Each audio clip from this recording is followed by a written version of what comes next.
This is Brett Olin. I'm Dr. Peter McCullough. This is Tom Luongo. This is Chuck Prodnick. This is Alex Kreiner. Hey, this is Brad Wall. You're listening to the Shaun Newman Podcast. Welcome to the podcast, folks. Happy Monday. How's everybody doing today? Man, Christmas just around the corner. Kids reminding me daily. So if you haven't got to the store yet, maybe start thinking about that. If you haven't, I would suggest not being there in about a week's time, because I'm sure it'll be an absolute insanity. And I'm not the only one probably who's ever done that, and it works. But here's your Monday reminder to maybe get to the store. You know, if you don't have a stocking stuffer yet, precious metals, well, they can be thought of as a lot of different things. A stocking stuffer is certainly one. I slipped a piece of silver into each of the kids' stockings last year, if you can believe that. Not sure they totally understood what the heck they were getting, but I thought it was pretty cool. And, well, when it comes to precious metals, well, it's been money, a form of money that's been recognized for thousands of years. And when you're going to get that, you might as well go to Silver Gold Bull. We're talking Silver Gold. We're talking Silver Gold Bull, because they're going to go-to for precious metals here in Alberta with their complete in-house solutions, whether buying, selling, storing, or adding precious metals to your retirement accounts. Text or email Grahame for details. I got to meet with the Grahame last week, get to shake hands and meet him face-to-face. He's had a ton of great feedback from all of you wonderful people. So if you're interested in, putting something different in the old stocking this year, maybe reach out to Grahame and find out what they can get to you before time is up, because I'm assuming shipping's going to be interesting right now too. We're getting to that season. Anyways, Silver Gold Bull, silvergoldbull.ca. Text or email Grahame for show notes. If you're buying anything, make sure to reference the SNP. CalRock, your trusted partner in surplus oil field equipment, leading supplier of new, used, and reconditioned oil field production equipment here in Canada. But that's not all. Tank fabrication, new and refurbished fluid storage tanks, trucking, pump jacks, and demolition. CalRock.ca for all your oil field needs. Profit River. Yeah, here's another good idea for any of you who still, like I say, I've been just dragging my feet. Well, it doesn't matter where you're at in Canada. Profit River can get a bunch of different things. You know, whether you got a hunter or a sportsman in your life, they can get, guns, optics, accessories, all across Canada. They can get it to you. But if you don't know what to get, I'm thinking out loud here, folks, obviously. Maybe a stocking stuffer of a gift card might work, for that hunter or sportsman in your life. Just go to ProfitRiver.com. Get all the details there. They are the major retailer of firearms, optics, and accessories serving all of Canada. Windsor Plywood, builders of the podcast studio table for everything wood. These are the guys. That's why I stopped in and talked to Carly, because we got some big news starting in January. And, we're going to be building a new podcast studio out near the farm. So that is something that you're going to hear a lot more about starting January 1. I'm looking for help from all of you wonderful folks. And we're going to be getting our wood from Windsor Plywood, because there's nowhere else. There's nowhere else. Windsor Plywood, of course, they are, when we talk wood, that's the place. And whether we're talking mantles, decks, windows, or hello Monday, Shaun Newman. Whether we're talking mantles, decks, windows, doors, sheds, a new podcast studio? What? Did I hear that right? You did. Stop into Windsor Plywood here in Lloydminster and tell them Shaun sent you to Carly. Oh, man. Like a hello Monday. Let's butcher some ad reads, shall we, folks? Cornerstone Forum 2025 is heading to Calgary at the WinSport May 10th. Keynote speakers include Tom Luongo, Alex Kreiner, Chuck Prodnick, Kalen Ford, Matt Arrett, Chase Barber. We just added Ben Perrin from BTC Sessions last night. And so that's the latest one. If you're like, what do you mean last night? Make sure you subscribe to the Substack. It's free. You would get this news firsthand, but you're also getting it firsthand here as well. It was last night at 5 every Sunday night. We throw out a new weekend review. That's the latest. So we've added another speaker. We got another one coming next Sunday. We also got guest hosts Chris Sims and Tom Bodrovics. So make sure to scroll down and grab your tickets. Early bird tickets on until December 31st. If you're listening or watching this on Spotify, Apple, YouTube, Rumble, make sure to subscribe. Make sure to leave a review. If you're watching on X, yes, you, make sure to give it a retweet so that we can break through some of the echo chambers and get it out to more viewers.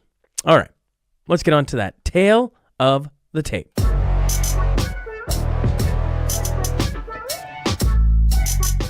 Both are members of the United Conservative Party here in Alberta. The first is an MLA for Lac Ste. Anne-Parkland. The second an MLA for Lacombe-Ponoka. I'm talking about Shaun Getson and Jennifer Johnson. So buckle up. Here we go.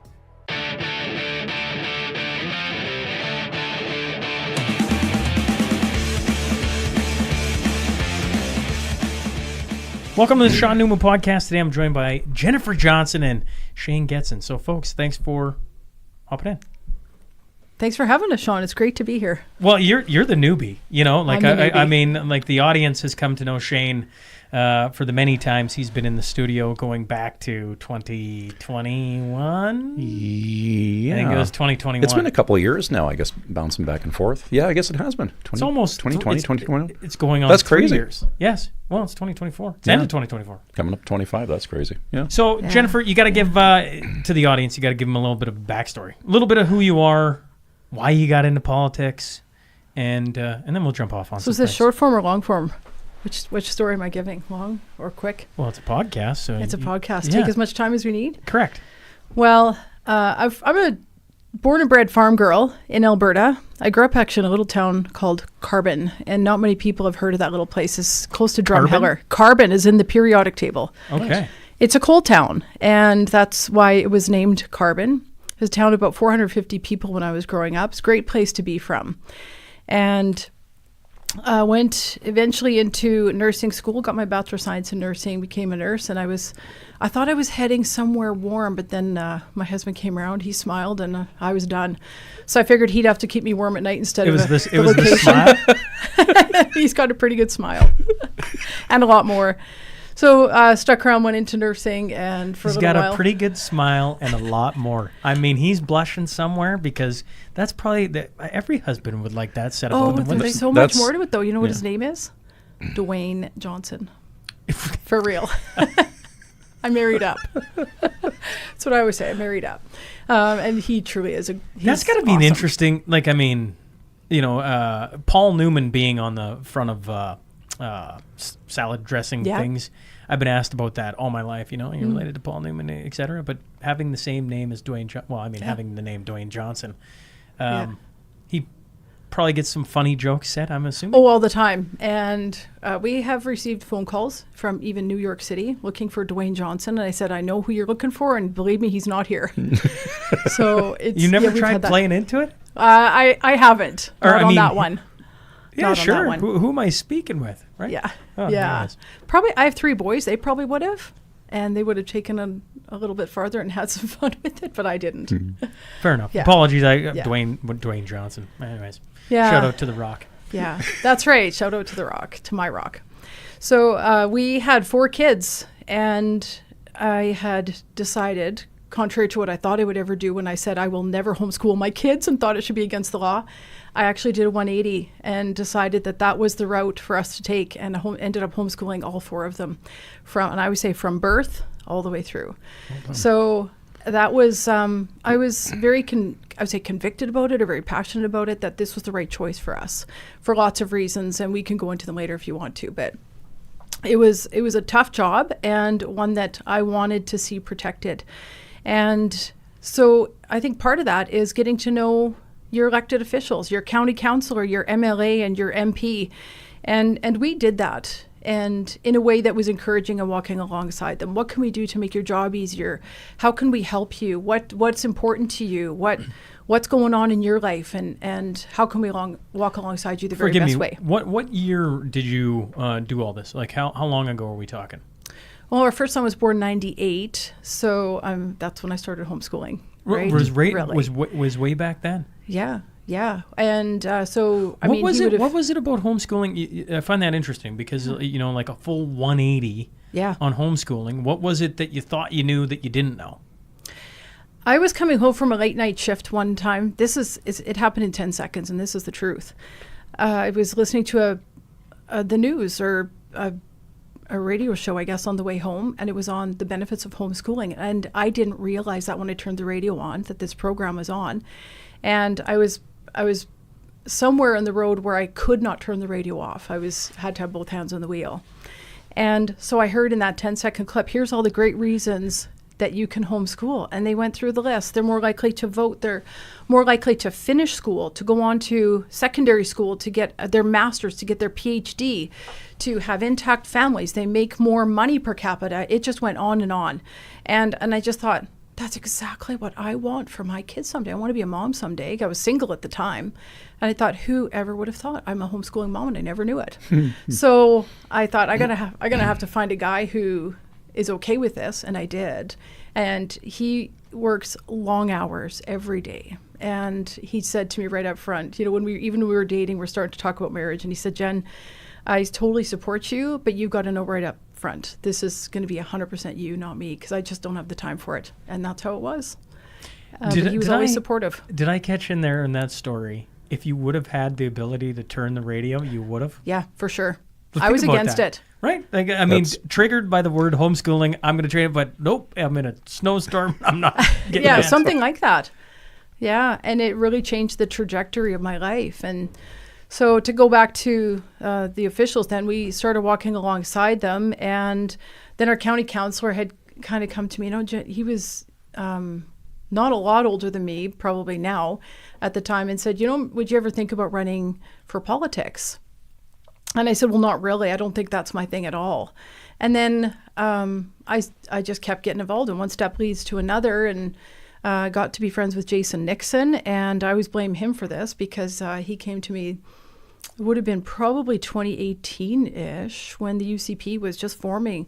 They had their interim joint board, and they were looking for their permanent board of directors. And they needed 2 from every region of the province. They had 1, because it was going to be done at the AGM, elected, essentially. And he said, he called me up. We've got 1 person that's put their name forward, and she's a friend of mine. And he said, but we need another one. We're sitting here with JK, with Jason Kenney, and we're tossing names around. We want you to put your name forward. I thought, oh man, I don't know if I want to do this. I was sitting on probably 4 different boards at the time. My kids were getting older by then. I probably only had 2 left in school, and thought, I'd have to get off of these other boards, because if I want to do something, I'm going to do it well. So I phoned my husband really quick, and he said, yeah, do it, Jen. So got off these other boards and went for it, and I think the rest is history. Was on the board for 4 years, and I'm really grateful for that experience to be on that board. It's really good training. Well, when you say it's really good training, what did it, enlighten you to? Well, I was on the policy and governance committee for the entire time, and so to be able to look inside how policy is developed and how governance is developed is really critical, especially if you're coming into a government that is producing legislation that changes the landscape of your province or your country. That's really, really important. And how to work as a team. How do you get things done? I think that's really important. And I love that. I'm on the best team in the country, best team on the continent, I think. The UCP in Alberta is extraordinary. It truly is. They're great people. They're so talented. They're so smart. They're so skilled. I could go on and on about them. And so being a part of a team is really important, and you don't always agree. And to be able to work forward towards an end goal is the end goal for that, for sure. Yeah, and the process is interesting. So I get to sit in the role I'm in right now as a non-elected or non-voting director on the provincial board. And when Jen's talking about the policies, like if someone's ever been at an AGM, by the time it gets distilled down to that point, there's probably 6,000 policy submissions up to that point. So for Jen being on policy and working with the likes probably of Ray Strom and those type of folks out there, this stuff is like everybody dreams it up from each one of those boards. It's submitted, it gets ground down, and then by the time it gets to us as elected officials for ideas, it's been through the ringer. Yeah. And as a regional director, which was my title on the board, I was working with, I think, 13 different CAs or constituency associations in central Alberta, as far south as Innisfail, Sylvan Lake, and as far north as wrapping around Edmonton to the east and to the west. So working with those boards all the time, you get a lot of experience dealing with people and dealing with those policies and different personalities. And actually that was really, really fun. I really like people. You probably couldn't tell that, but I really like people. I love people. And to be able to meet some really interesting friends along the way is a great reward. And it was a very rewarding position to be in. Well, I met you for the first time at the Injection of Truth. And if you didn't notice then, I was when I get hosting any event, my brain is not exactly functioning well on meeting people and everything. And so, you fast forward to when you made worldwide news, right? And I remember thinking, man, is that I can't remember, right? Until we bumped into each other again at the UCP AGM. Yeah. But I thought, before we can get to like the big news of, I got it sitting on the screen, bills 26, 27, and 29, if memory serves me correct. Because I really want to get into that. I mean, to skip over the controversy, getting out of the UCP or getting removed from the UCP, getting back in the UCP, there's a whole chunk of story there. I don't know how deep we can go into it, but... Well, honestly, and the other elephant in the room is, why in the hell am I here? So they're sure that Twos and a number of guys would be asking that. What I kind of looked at when Jen was talking about Shaun Newman, so we always have to do this, right? There's whoever's reaching out for media and the role that I'm in, we always kind of test that to make sure that we're good. And obviously, this is a good, friendly environment. The interaction we've had over the years has been great. We've talked about that. But because of who Jen is and what happened and some of those nuances, there's things that she could talk about. There's other things that she can't. And there's a lot of things that I can. So that way, what I wanted to do here, rightly or wrongly, was to have an open conversation. You ask, if she can't answer, at least I can answer from what happened the other side. And then that'll get us up to the point where I think we're probably heading here, Shaun, is on that legislation, what we've managed to pull off here in the province. So with that, again, open to you and everyone else out there. Ask the questions you need to, and we'll navigate through that as needed. So. Put all the pressure on this side to ask the right questions. I see what you're doing. Having Shane in the room is we go back. We were saying before we started, 2021 is when you first came on, and you think, oh, that's yesterday, but I mean that's 3 years ago now. Yeah, You've been on. I don't know, awful lot in the podcasting world. It isn't actually like every week like Twos. It's sporadically, but you have been on through some of the major events that Alberta has seen. And so I go back to the comments on that got you all in the hot water, which I didn't think I understood what you were meaning. It was the poop in the cookies comment, right? And so you fast forward to the video though, because that to me. I'll read Solzhenitsyn because I like this. Maybe this can frame it the right way, okay? So Solzhenitsyn wrote an essay called Live Not by Lies. And he said, and part of it, and therein we find, neglected by us, the simplest, most accessible key to our liberation, a personal non-participation in lies. Even if all is covered by lies, even if all is under their rule, let us resist in the smallest way. Let their rule not hold through me. And I watched the video of you just say, just can't agree to, trans women are women, or I think that's how it was said. Trans women are, agree to it. And I'm like, by going through everything and that video exploding, because it did, I called Shane. I'm like, J.K. Rowling just tweeted this, right? Like this is, and it was the simplest thing. And I think back to Solzhenitsyn, just live not by lies, right? Like, I can say a lot of things that politicians probably can't. I can see you both looking at me, nodding your heads. Oh, this is interesting. But, for me, we've all been watching Jordan Peterson, another fellow Albertan, go to war with his college and everything else. And Jordan is a sharp as a tack person. But what you did in like 2 sentences, literally, it gets to the bills and everything. We can get to that. But was...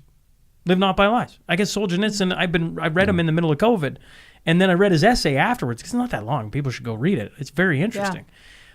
Yeah. I'm talking over the experience. I guess curious, because I wanted you to come on to talk about that. Yeah. I was like, what is happening here? Maybe your perspective on it. My side is, you did what most couldn't do, and that was just say, yeah, I can't agree to that. That's basically all you said, and then the world exploded. Mm-hmm. Yeah.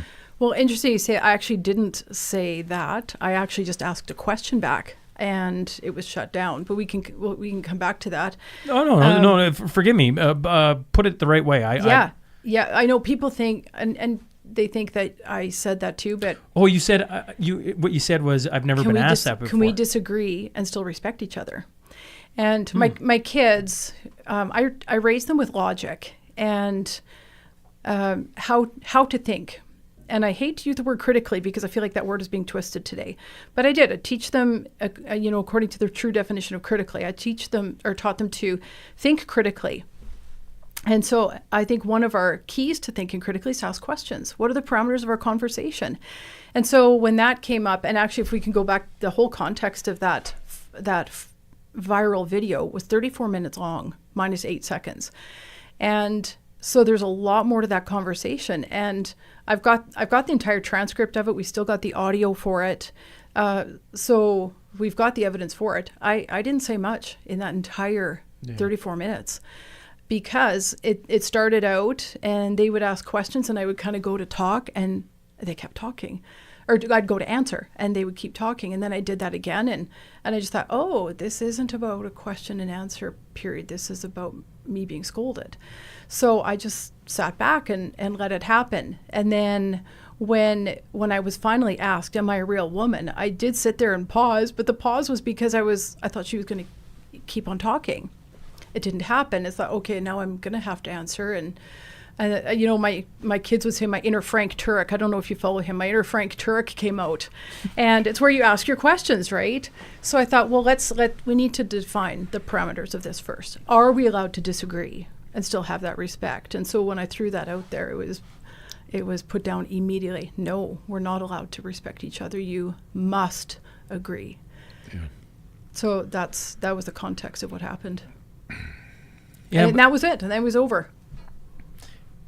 Yeah, but that's where it begins, right? Like, I mean, you think about it. I've been doing this show for 5 years. I've been having the Linda Blades, the April Hutchinsons, all these different people on. You watch Riley Gaines and what she's been through, and on and on and on and on. That little clip, think about it.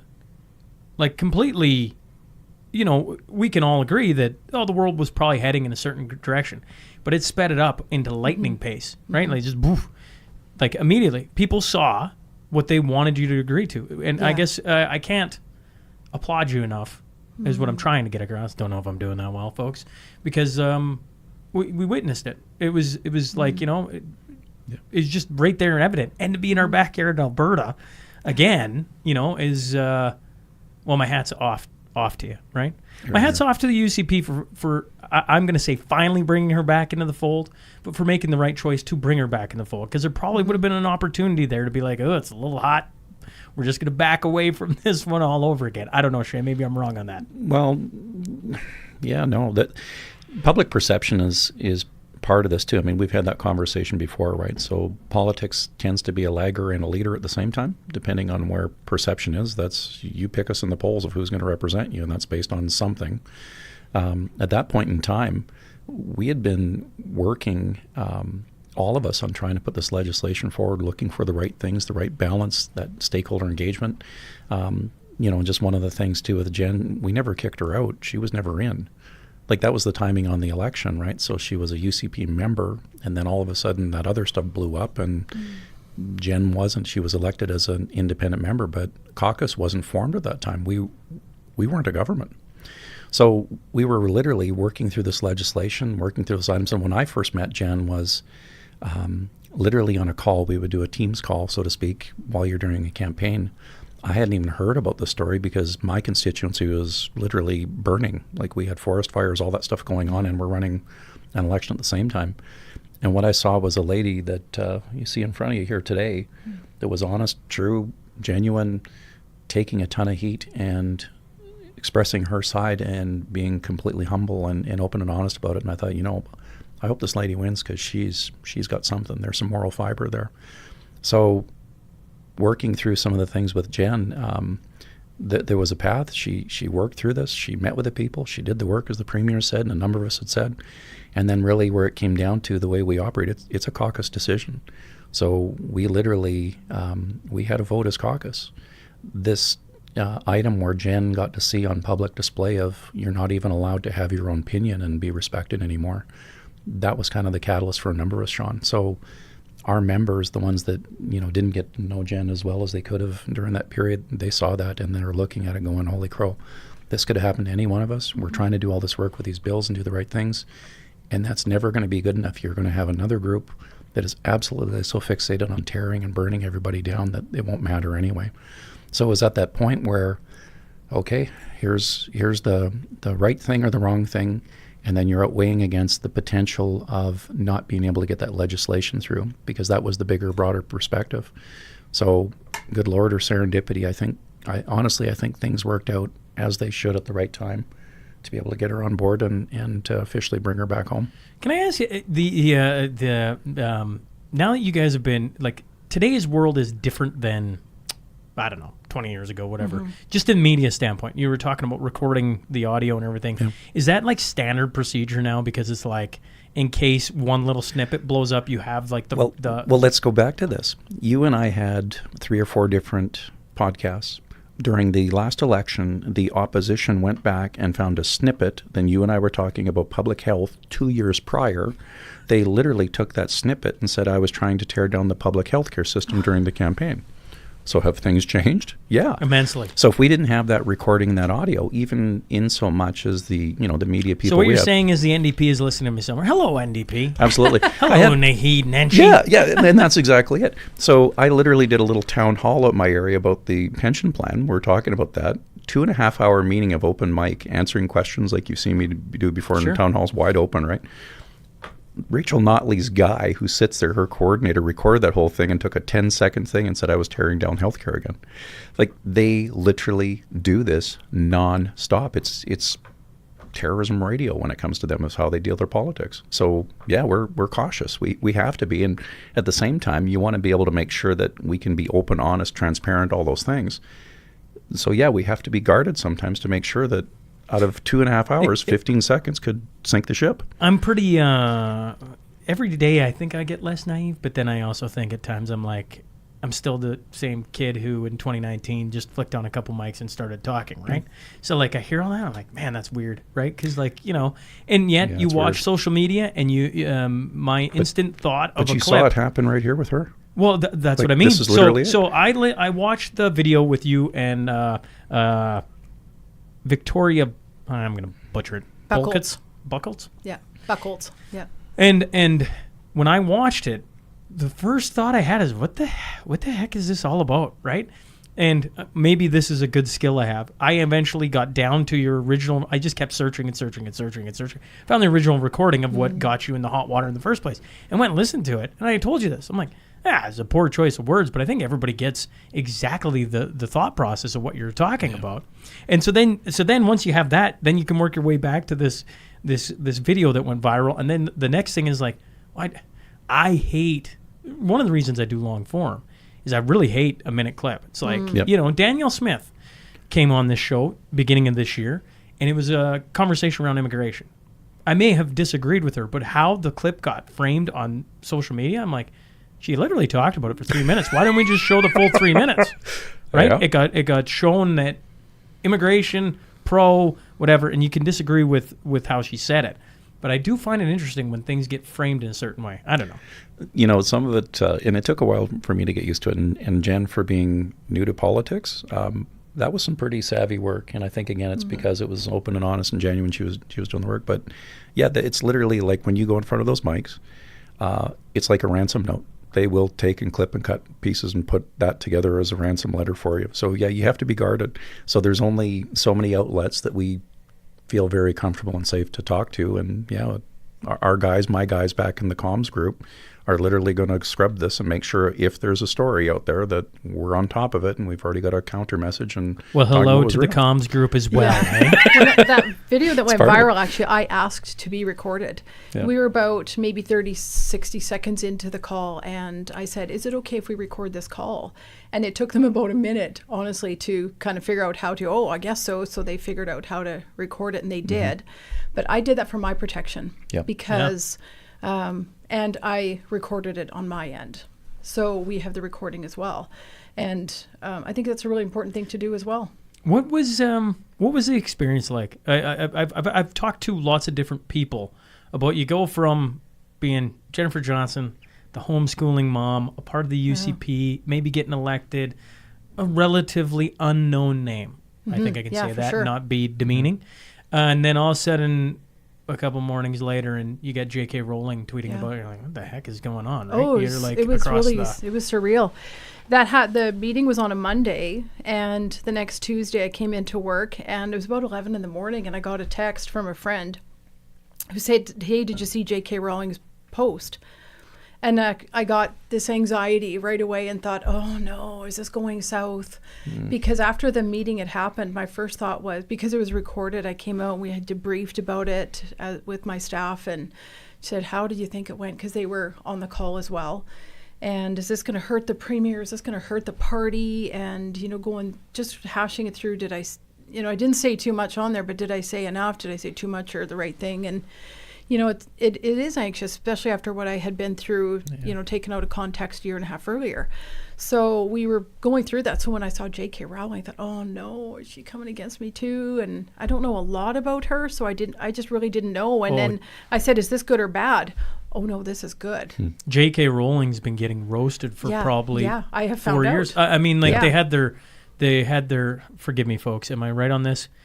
They had their anniversary of Harry Potter. Yeah. And either she wasn't invited because the actors didn't want her there, or vice versa. Wow.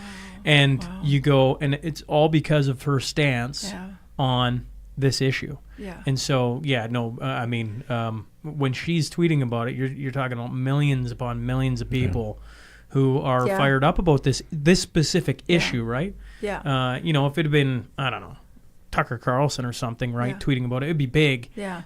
But Tucker covers a large spectrum of issues. Right. She covers, not only is she like an insanely successful author. Billionaire. She's the only billionaire author we know of in history, right?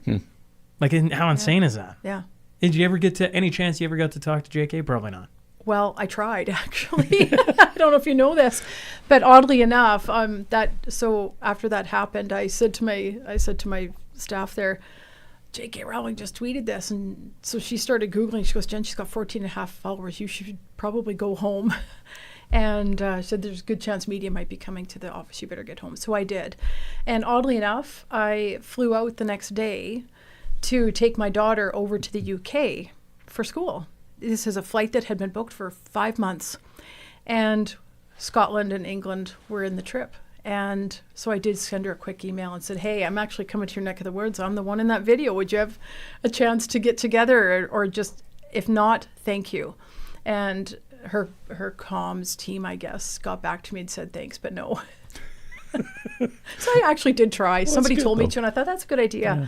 If nothing else, just to say thank you in person. So if she's listening, thank you, J.K. Rowling. Yeah, well, I got a big audience. I don't know if I got that big audience just yet. Maybe you never know. You never know. Connection. Six degrees of separation, 5 degrees of separation. Well, let's talk about. I think the big news of today, unless there's something I missed. I'm sure there's lots that I missed, folks.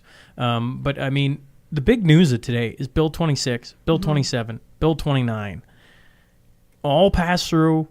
Walk me through this. I'm a moron.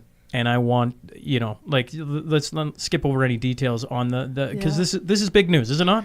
Yeah. Yeah, it is. And I think a lot of us, I don't want to presuppose it, but there was the usual noise and rhetoric, but we were potentially anticipating more, and it was crickets out there. I think what you saw with this legislation taking place, it was common sense.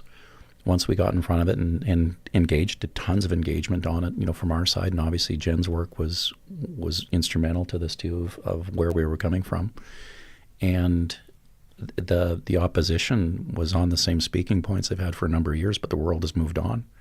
So when you're talking about folks making decisions, like kids making decisions before they're able to, like really adult decisions, making sure that sports, we saw that 2024 Olympics here. I mean, just go look at the boxing highlights and see how weird this has become. Oh, or volleyball in the States, right? Volleyball in the States, swimming. I mean, you pick a sport, 29 weightlifting. Different sports now. Yeah. 29. And then the last one was the education piece. So when you look at having parents back in control, able to opt in versus opt out, looking at the curriculum that we have, making sure the participation, the silent majority was there, and we didn't see a ton of opposition in there. And then it was paramount for us to make sure that Jen had her opportunity and moment to speak to this. in the House, on record, recorded for everyone to see, whether they wanted to see it or not, or use it or not. But to be there as that legislative representative, speaking for her constituents and speaking this, to me, that was a personal victory. It was seeing her do that and stand up and speak to this piece of legislation like it should have been, without all the noise and rhetoric, it was good. So that was my perspective on it. But this is literally a you thing. Oh. Just wanted to frame that of how I saw it as a team member. You want more? Yes. What else do you want? Well, I mean, Shane's created the scenario. I don't know. Well, I tell you what I'll do is, for the people who don't, forgive me if I go a little long-winded here, folks. I want to make sure that I get it. But Bill 26 is the Health Statutes Amendment Act. Yes. The changes, and forgive me if I don't get this exactly right, but there's a whole bunch in here. Some of the big ones I thought were prohibit regulated health professionals from performing sex reassignment surgeries on minors, prohibit regulated health professionals from prescribing hormone replacement therapy. Holy man, I do this for a living, you know. Yeah, I know, we do too, but it still happens. Reading is one thing. Try to do it with cameras rolling on you nonstop and people yelling at you while you're doing it. And using my left hand to run the mouse. I'm like this. Ambidextrous. This is good. Yeah. Prohibit regulated health professionals from prescribing hormone replacement therapies, including puberty blockers, to minors for the treatment of gender dysphoria or gender incongruence, except in accordance with the exceptions set out by the Minister of Health. Exceptions would be made for minors aged 16 and 17 with parental, physician, and psychologist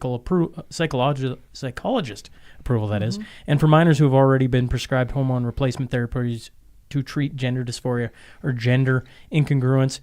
Provide additional definitions to the act. I don't think that part needs to worry about. That's all correct.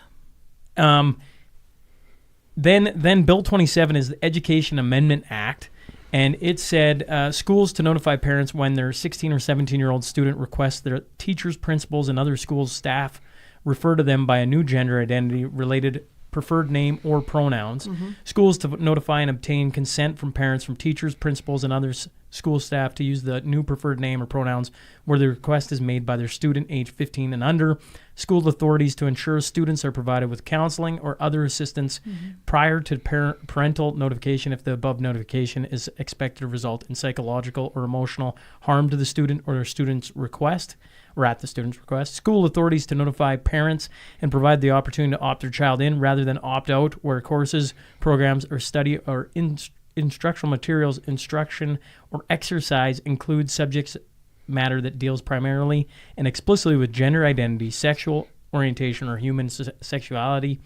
And then the final one, if I'm not skipping over anything, the Minister of Education to approve learning and teaching resources as well as external parties and the resources for topics primarily and explicitly related to gender identity, sexual orientation, or human sexuality. And then the final one, am I skipping over anything, folks? You're good. No, those are the high points. And again, if you look at the two, right, and some people have asked why you'd want to break them into three acts. Well, they're under three different ministries that kind of touch on similar items relating to this, and you want to get them succinct. And then to do this as an omnibus, I think would have been a disservice to allow the correct debate to take place in the House. So there were some decisions made on that. And then when you look at it, there's a theme behind it, but there's literally those three major pillars of areas of responsibility. So you've got health, science, or sports, and along those lines, and then education. So those are the three big things. And the final one, Bill 29, Fairness and the Safety in Sport Act, require and scope organizations to create athlete eligibility policies and identify processes to ensure eligibility, require regular reporting on complaints and concerns regarding athlete eligibility, ensure transgender athletes are able to meet to meaningful participation in the sports of their choice by creating and expanding co-ed divisions for athletic competitions where numbers warrant. And basically, what I took out of this was keeping female sports female. Biological females. Thank you, yes. Yes. Yep. Correct. Yeah, because there is a difference. I mean, Jen's walked this more than I have, so, God bless her for doing it. But, yeah, there's people there, they believe honestly that they're in the wrong body. I've had conversations with parents and those things, and you meet these folks, they're great folks, and you can tell, the ones that are genuinely, they are who they are, and I can see where they're at. But again, when it comes down to the realities of sport, If Mike Tyson thought one day that he was a lady, despite what the Jake Paul fight looked like, I mean, you just can't. And again, I come back to the 2024 Olympics. So you have to make sure that girls, and I've got 3 of them, that they've got a safe place to go to participate in the sport when it gets to that level. And no different than hockey, right? Like, when do you stop body checking? All of a sudden, boys start getting to be a certain size. There's certain characteristics. That's nature. So you have to make sure there's a safe place for those sports to take place. And expanding the co-ed portion is paramount as well. Lots of sports, depending on the ages, then you can commingle, do those things. There's no harm, no foul. But to make sure that everyone's rights are respected, I think this one got a really good balance, is where my thoughts are. But what do you think from the folks you talk to? And I think the purpose of it is that it's going to be safe and inclusive for everyone. Yeah. This is not excluding anyone. It's just protecting biological women in biological women's sports. So anyone is going to be able to opt into this co-ed division that Shane referenced. Anybody can do this, whether you're a transgender man, transgender woman, or if I was just a woman, or Shane as a man could just say, I want to go in there. You can. So it is inclusive to everybody in there, and that's what we want. We want it to be fair. And when we look at cases like Leah Thomas and Riley Gaines in the States, that's not fair. When I think the NDP even touched on this a little bit. If you remember, they even said, you're not developed until you're 25. Your brain doesn't stop developing until you're 25. And so they even agreed with us on this point, that there is a certain time frame. And we want to make sure that, even to go back to the other bills, that children are allowed to successfully grow into adulthood, to make adult decisions. And that's what we want them to do. And I think even the NDP agreed with us on that point, that there's a season, and that we want to get them to the right season to make those choices. And on these sensitive issues too, and again, we're all just trying to do our best and stumble through it. I've had a number of parents and other folks approach me too, not in the same context as Jen has, but quietly, right? And people that are just absolute strangers come up and see you talking, and they're only getting sound bites too. They're only getting those 30-second ransom clips. But when you come up and you walk through the items and the ideas, I would say 98% of the folks that when we started out that we thought were on the wrong side, or that we were on the wrong side of this, saw it from our perspective. We've shared numbers. They've kept in touch, and they've also given me unvarnished advice in retrospective. So to be able to go both ways, back to their communities and into ours, to make sure that we're getting it right. So I think we struck a balance, and I think honestly that's why you haven't seen this blow up and tons of protests and everything else, because most people understand rationally and at heart, kids are one thing, adults are another, and then you literally see the biology taking place. And if you're doing it with thoughtful intent and making sure those communication lines are open, I think this is something other jurisdictions should be following and will be following going forward. Mm-hmm. Well, I want to get Ashley to that thought, but before I go there, I'm like, one of the things that the quiet majority saw, right? And it's like, when it's, Riley Gaines, you're like, okay, whatever. It's kind of, I don't mean to make light of it. It's a huge deal. Mm-hmm. But it's in the States, talking from a Canadian and Albertan's perspective, it's far off land. But it's a point. And it adds, and you get all these different things. You get Jordan Peterson, you get all these different things starting to add in. You're like, this is getting strange. And what it culminates in is your video that came out. Yep.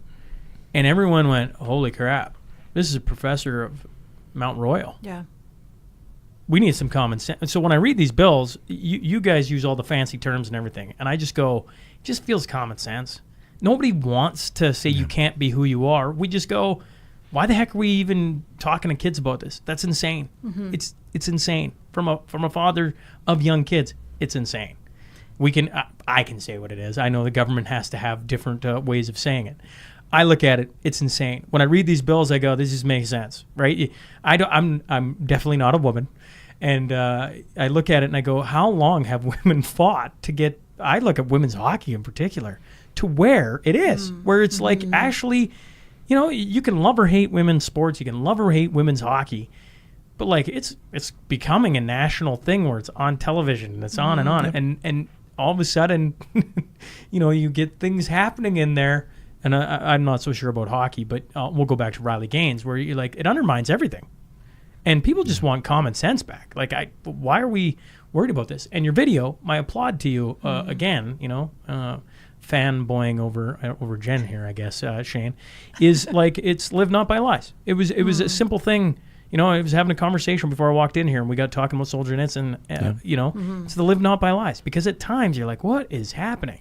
And one little thing happens, and it just gets to this point where I don't know about the rest of Alberta, but everything I just read, I'm like, it just makes sense, right? Like, you know, you want to be a transgendered anything, have at her. I don't think anyone's saying you can't.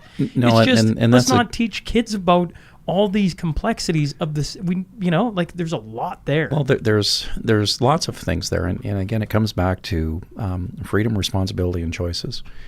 And again, when we're elected, you walk a different mile. We've already talked about being exposed in public for whatever might be there and what might be taken out of context or otherwise. But when you're making these decisions, you're literally looking at what's relevant today and what will be relevant down the road.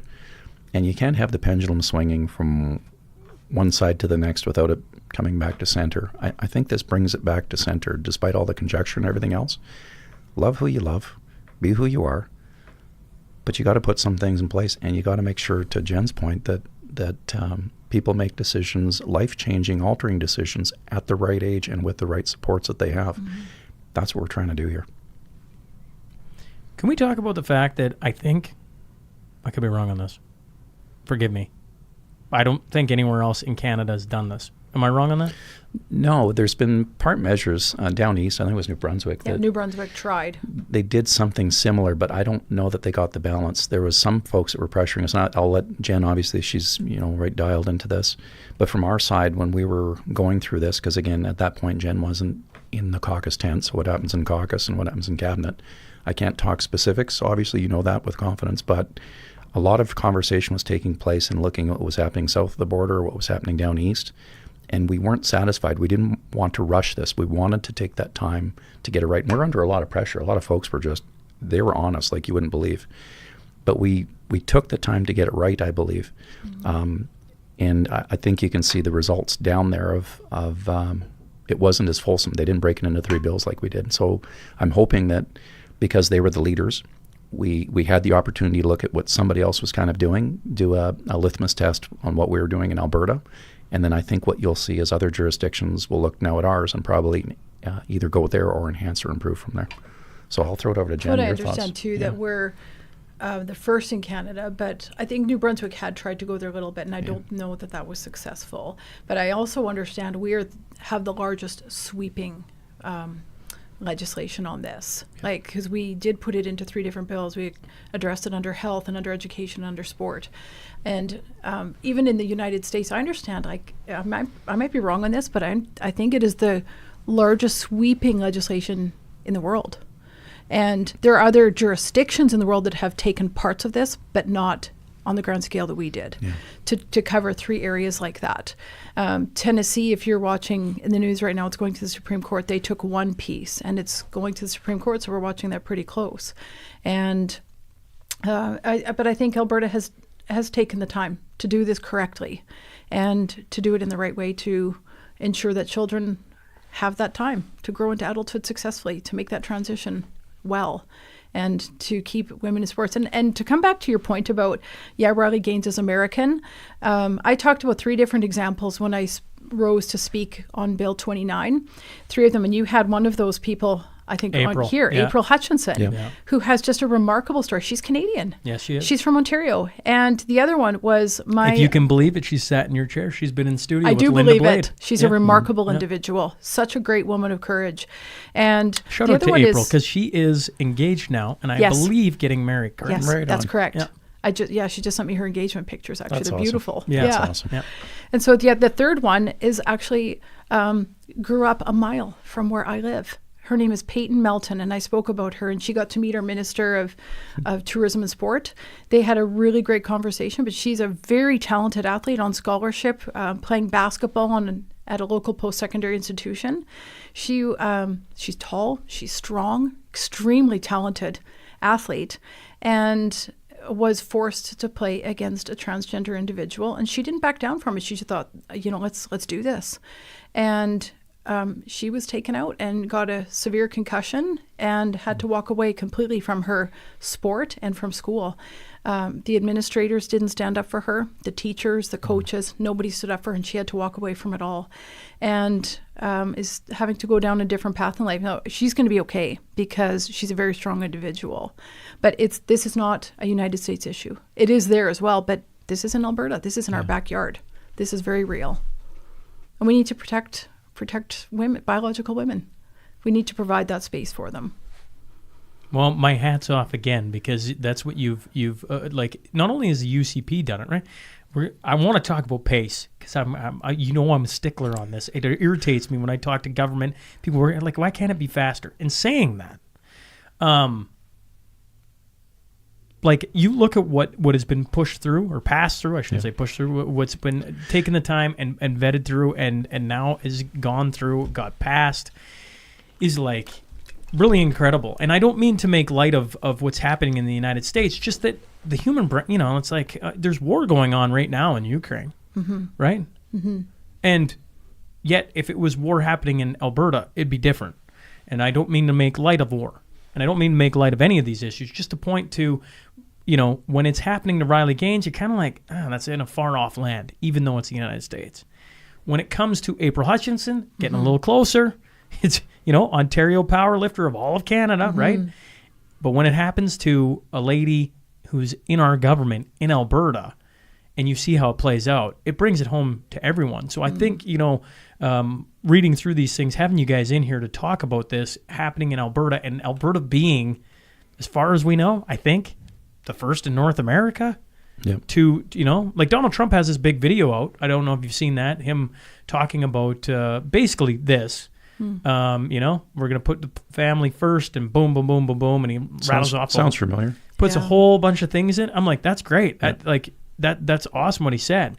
This is actually happening right now in Alberta, and Alberta is being, along with all of its members, I think, pushing the ball forward on being the first in, once again, North America, I think. I think we could put that on our leader, Danielle Smith, the Premier of Alberta. She initiated this. She campaigned on this. So it's no surprise. And I really think that we need to give her the credit for this. She is a tremendous leader, and she deserves the credit for this one. She's taken it all the way through. And as I've said to her, you've left a legacy, and one that is going to go down in history and on the right side. And that's pretty neat. And I just feel so privileged every day that I get to be on the same team as this leader, and of these individuals who have supported this all the way through. It's really something to be part of that. Yeah, and the interesting thing with, and I can speak the two different leadership styles as well. The other one was very top-down. This is still a very strong leader, but it's a team leader. Mm-hmm. It's like that captain on the team that actually skates with everybody else to at practices and puts out and does those things, and then looks at how they can improve. She showed up for every vote. It's genuine. Yeah, it's genuine. It's honest. She listens for input, and I can tell you full well at the cabinet table and the caucus table, she has one vote. So she's practicing what she preaches, and it's pretty easy to follow behind that. So lead by example, do all those things. Yeah, she's the real deal, and it's good to be part of it. That's for sure. Why does it take so much time? Oh, frig.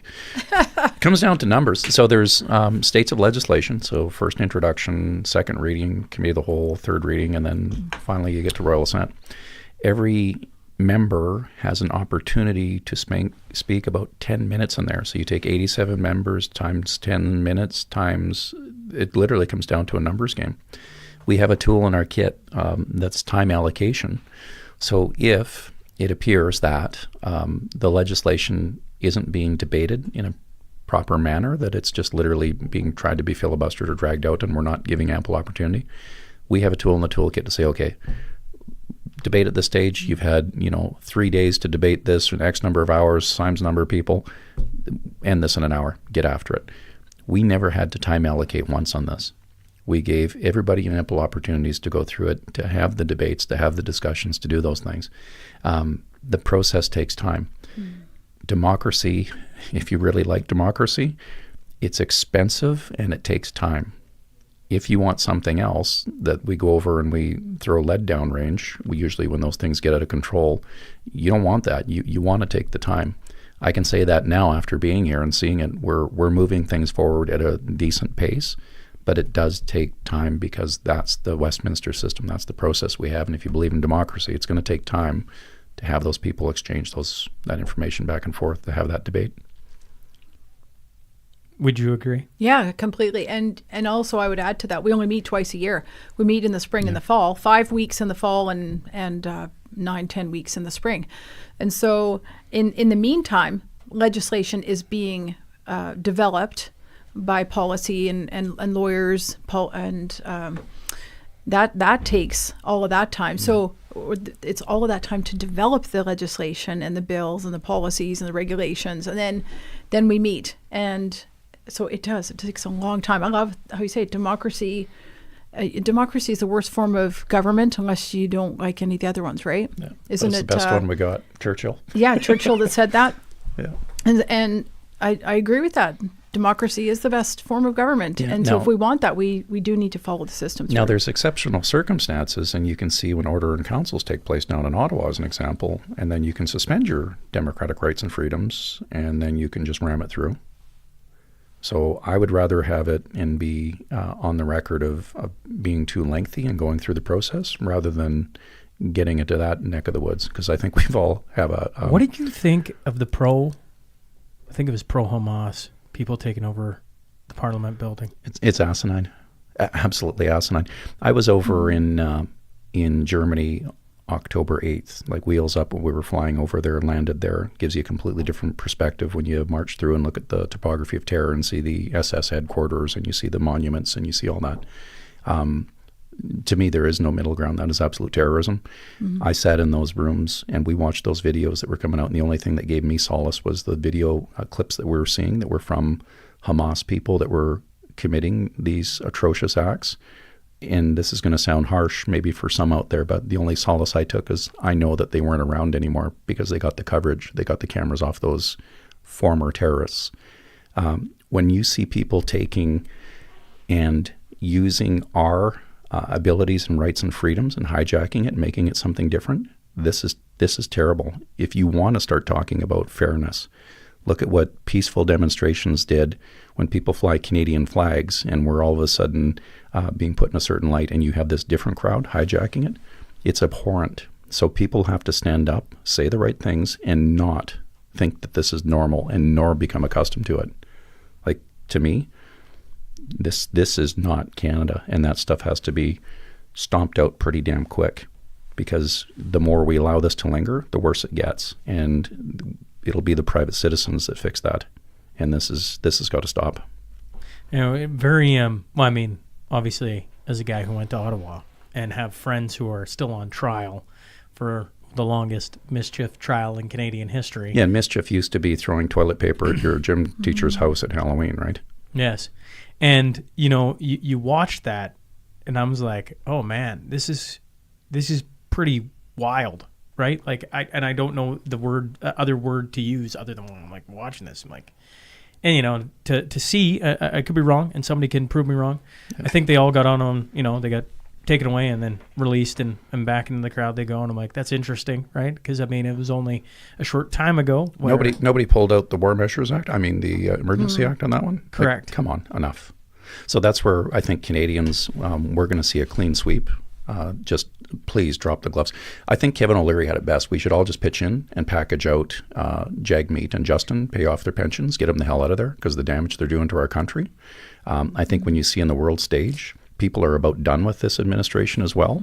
That would be the easiest thing for us to do, and get in some common sense. You said it, not me. I'm going to jump on it, though. Get some common sense, get who we are as a nation back together, get people working together, because everything that they've set up with that whole wackadoo woke stuff they've been doing and that freaky-deaky socialist mentality is setting it up for exactly what we're seeing here. And if you look back through history, every single time this environment has been set up for it, these are the same outcomes that people end up with. Disorder, fractionation between them, people pointing out everyone's differences and not commonalities. And this has been in the making for 9 years. Civil unrest. Civil unrest. Yep. So you have to look at the means to an end. Is this by accident, or have they been doing this for a while? And that's why we're getting so...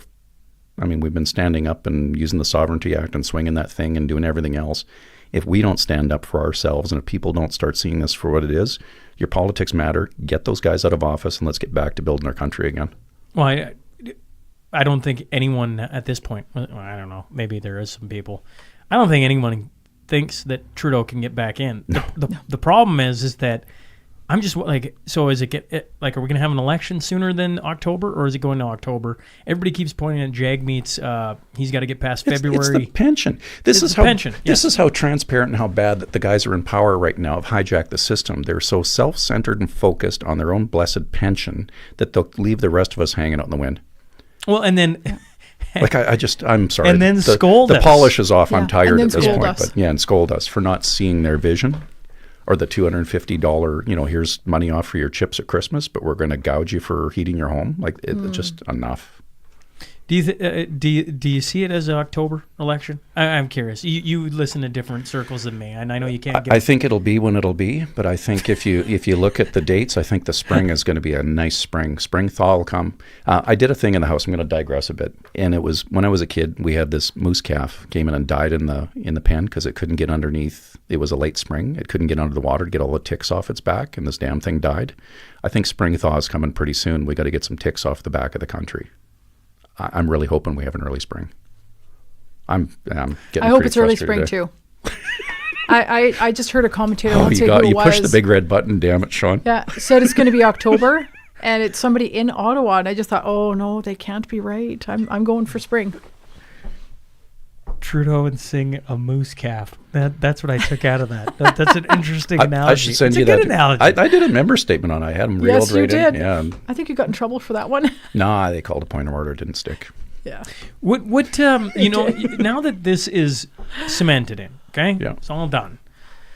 If you're talking to the voting public or Alberta people who are keyed in on politics, what's the things that are coming in the future that are being worked on that you want people to know, whether it be, well, I highly doubt you're going to say something bad, but good, bad, indifferent, just some things that are going on behind the scenes that you think people should know about? Well, there's a number of bills that we did as far as what you think we should know about. I think the Premier is doing a really good job. Like, part of it is that, as Jen put it out, we'll come up with, going through the whole process, what the party members come up with as policy kind of gets at the AGM. That gives us a good weather mark of where our own group is going. We look at emerging world events, topical, right? If you have your major trading partner and beholden of 90% of our economy in Alberta is tied to the superpower on our doorstep, friends, brothers, relatives, everything else across the border, you might want to figure out what they're looking for and maybe be that person. We've talked corridors for years. You'll see a ton of that tying people together. This comes back to my pace of things, yes. Tying things together, right?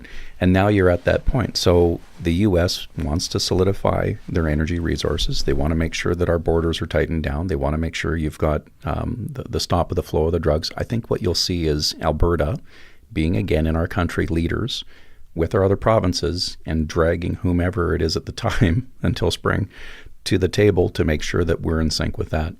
What you'll see is affordability is a huge thing. Everyone is under attack for affordability. I think you'll see a ton of policies from us coming out that's going to address that. We'll talk the economy, and then we'll obviously make sure that the common sense things are coming back in. So that's what we've got on there. Open for business, working with our neighbor to the south, and making sure we're addressing affordability in a big way. So you'll see a ton of policies coming out on the power of the electricity file. You'll see our outward-facing things with our trading partners ratifying and coming to pass, and then making sure things are literally trying to get as much as we can affordable. United States is our biggest trading partner, and I think one of the bigger focuses that the government has right now is like you said, solidifying those trade partnerships and developing those relationships. Trump is the better choice for us in Alberta than the other option that they had down there, for sure. But when we hear 25% tariffs, that strikes terror into the heart of every Albertan and every Canadian probably. So, and as our Premier says, do we take him at his word? Probably. We should probably take him at his word. You should probably take him at his word. Yeah. And we want to do that. We'd be silly not to. Right? Correct. Yeah, I think he means what he says. And it looks like Mexico already is taking him at his word. I saw yesterday there's 5,000 detainees, perhaps, that Mexico was holding back from coming into the United States. They're taking him at his word. And they're already starting to work on that. Are we going to do the same? I hope so. So I think Alberta is looking at how do we move forward to work with this new president in the United States. Our premier is going down for the inauguration, and developing some of those relationships across the border. Yeah, but what Trump is saying is not new. Like, so I get to lead on with the intergovernmental affairs, and so I'm tied to the premier on that file and our transboundary group. So I've got myself and a number of MLAs. We're in all these different groups. The same things that we're hearing in the media now is what our colleagues, representatives and senators from across the Midwest, the South, the East, have been saying for the last couple of years. Like literally, I'm down in Madison, Wisconsin this summer, and I have a representative from Nebraska asking our ambassador, who's in from Chicago down there, our Canadian ambassador, why aren't we spending our share in NATO? I asked the same thing. I told her, and then the response was, don't let us off. Alberta spends more on our health care than we do it as a country in our national defense program. It's not that we don't have the money. We're not deploying the capital. You're right. We should be doing this. How many of your guests have been in here in soldiers and had to ghetto things and duct tape it together? And it's not because we don't have the money or the ability or the skill sets to do it. It's our federal policies. So pretty tough for me to wave the Team Canada stand up and fight back flag when they're all the things that I agree with. This is what our trading partners have been saying for years. If we don't step up and do it, and if you look at the other one too, is the actual Security Council. Canada was one of the founding members. We're not by default being there, but this is the first time 2 consecutive back-to-backs that we don't get voted in by our own colleagues in that environment. That's unheard of. Canada's got to clean their stuff up. The nations have taken notice. Our trading partners are about done with it. Maybe it's just time we actually step up and be Canadian again and do what's right. Well, yes, and I'll go back to Jen. This will be the last one, right? Okay, sure. Well, Yeah, sorry, I'm jumping in. Well, part of it is we all lived through COVID. Me and you have had this out how many times, right? Yeah. And so you go, why are people disgruntled? Why are they at their wits' end? Why are they? Well, it's because we lived through something that set us all against each other. Mm-hmm.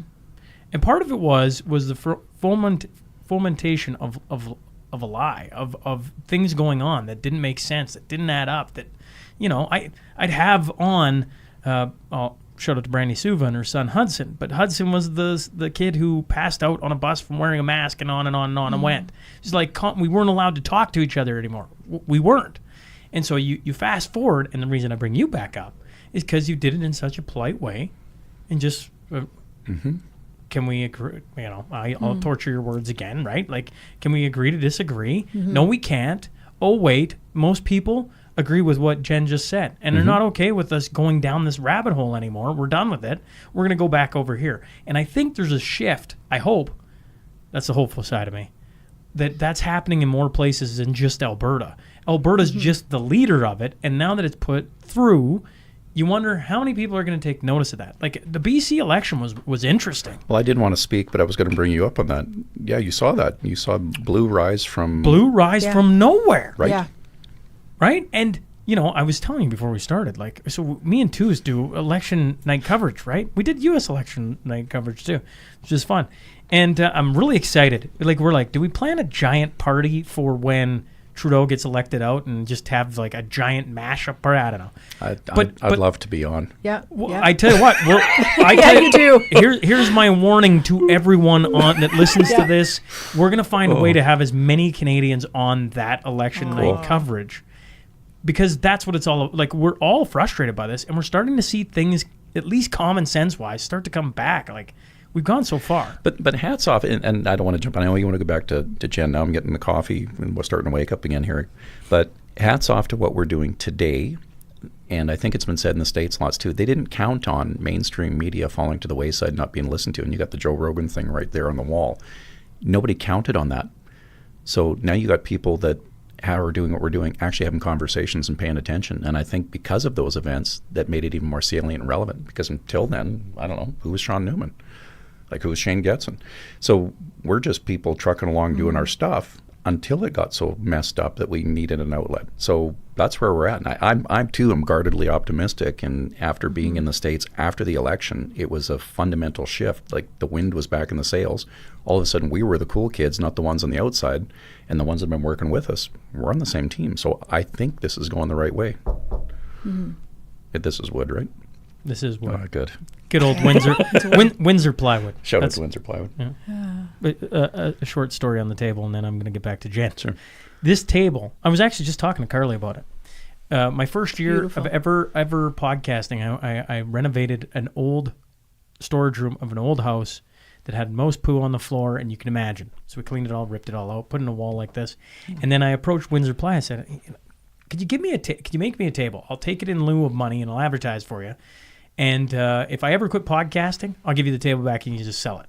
And this is the original table that went in there. No kidding. It's great. Yeah, I love these river great. tables. Yeah. It's beautiful. yeah. So people on Good the job. line, I mean, when I'm not talking, you can see it. Yeah, the common sense thing, people are just ready for it. And on these 3 bills in particular, speak no lies, right? And on it goes. It just boom. There, it's Pierre Polyev chewing the apple, right? It's that Yeah. video. I'm like, things that got so sad in Canada. All a guy's got to do is just chew an apple, say a few words, and it went absolutely viral. But the words were very simple. Who? Right? What did I say? I've never said that. And there was nothing. There was no quote. There was no time. There was nothing. So it's got to the point where journalism is, hijacking your words, saying whatever outlandish thing, and then waiting for the other person to swing on the end of a rope that they set up. So yeah, it was brilliant. Just ask the question why. And Jen set that up perfectly, I think, to your point as well, on that simple interaction, which to her credit, 30 minutes is a lifetime to be put through that, quite honestly, and being recorded. But just that simple clip of asking if you can have a different opinion and still be respectful of each other. Like it was excellent. Any final thoughts before I let you out of here? I think we need to love and respect. And I go back to one of my great mentors in life. He's no longer with us, but Miles Hogan. He always used to say, people ask, why do you hate? And then you fill in the blank. Why do you hate the Jews? Why do you hate Hamas? Why do you hate Trump? Why do you hate Kamala Harris? Take that last blank out of there. Why do you hate? Question mark. That's where it stops. And so I think that to go back, I think it's, excuse me, it is a really important question. Can we respect each other? We're all different people. And I'm not going to agree with you on everything. I'm not going to agree with Shane on everything. But I like you both. And we have a great conversation. And we're all better people when we have great conversations. And to have that shut down, I think that's why it attracted so much attention. It's one of the reasons probably. Yeah. And I think we need to just go back to that we need to be authentic and have those great conversations.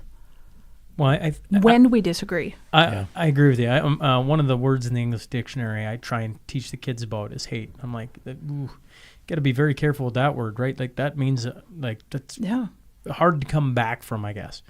And it's funny. We get to have these debates because of where we live. We probably all agree on 95% of things in the world. Yeah. Yep. Right. You don't go. There was just I don't know. There was a stabbing in Vancouver. And I think most of us agree that's not good, right? Like, I don't think there's too many people going, yeah. No, most of us are the opposite way. And we get to this point in society where we're having debates over really things that most of us would never even think of, honestly, right? I don't know. I come from the background of farming. I'm like, this is the strangest topic to have permeating our society. But the reason it's allowed is because of where we're at in society here, I think. Well, I think the Americans, and it's been referenced a few times, and God bless America. Like, I'm a fan, absolute fan.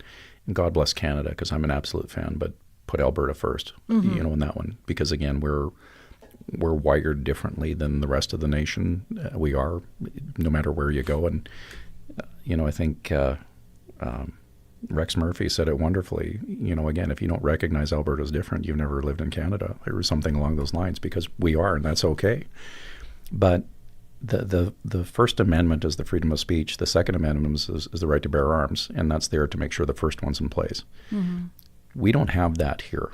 We've been nice and we've done a lot of things, but folks have to remember, to your point, Shaun and Jen, the only reason why we can disagree is because other people have fought for that.